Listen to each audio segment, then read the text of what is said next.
Managing the offer is something that you've already been doing subtly throughout this entire step-by-step process. By this stage, you should have the information on the client's full salary and benefits package for this role, which would have been obtained as part of the job spec questions, identified your client's budget and whether there's any flexibility in this for exceptional candidates, understood your candidate's drivers for leaving their existing role and their expectations for their new role, and whether this opportunity meets them. This would have been covered as part of your sourcing and qualifying questions.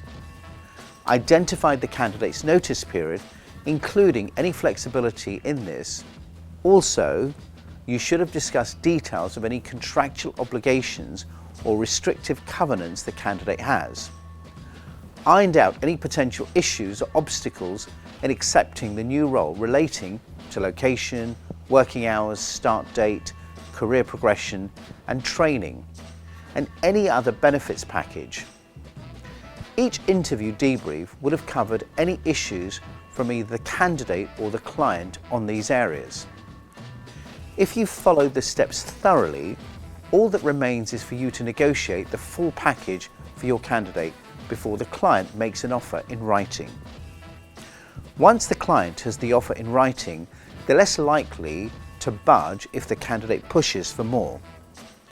Make sure all of your candidate's boxes are ticked before your client issues an offer. This will simplify the process and ensure their expectations are met first time round.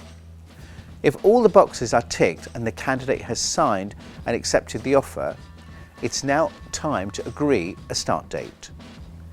This is a critical step in the offer process. Remember, the longer the notice period, the more vulnerable the candidate becomes. At this stage, you'll already be aware of your candidate's notice period and whether there's any flexibility in this. I've often found that longer notice periods can always be negotiated down. It's always in your interest to encourage the employee to begin the new role as soon as possible. This will help retain your relationship with the candidate. It also limits the opportunities for them to change their mind or be swayed to stay in their current role. If a start date has been agreed, you now need to help with the resignation process.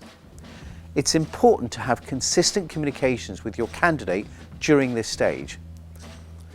Candidates can find it difficult to resign from a company they've enjoyed working at and can sometimes be persuaded to stay. That's why the counter-offer questions earlier on in this process are so important. Recruiting a new employee can cost as much as 75% of the candidate's salary.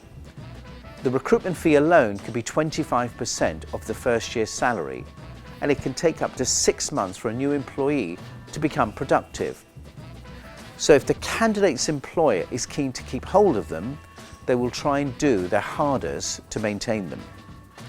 To keep in control of the process, you need to support your candidate.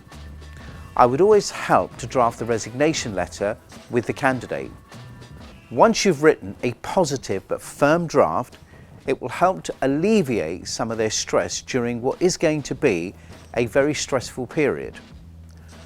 I would also arrange a phone call with my candidate before they hand in their notice.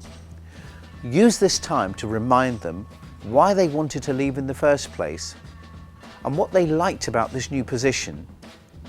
Remember, at this point in the process, you can still influence your candidate's decision. I would always remind my candidate they will get counter-offered. That way, if they do, they'll be ready to deal with the conversation. But even if they don't, it's best to prepare them for the worst so they can still handle it accordingly. In fact, if you always assume they'll be counter-offered, they'll probably be slightly put off if their existing employer doesn't counter-offer them. Then, the resignation process will be even quicker and in your favour. Now arrange a call for after they've handed in their notice to ask how it went and to iron out any potential issues. Once you've made these initial phone calls, it's important to create a contact plan until your candidate starts their new role. Employers can use this period to convince your candidate to stay. Therefore, avoid any surprises. I strongly recommend you have weekly calls with the candidate to help avoid this. You can do this subtly through engaging in a friendly conversation and asking open-ended questions about their move. It's always good to have another reason to call.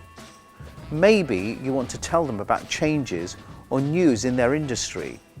Or maybe you want to meet them for a drink to celebrate this new position.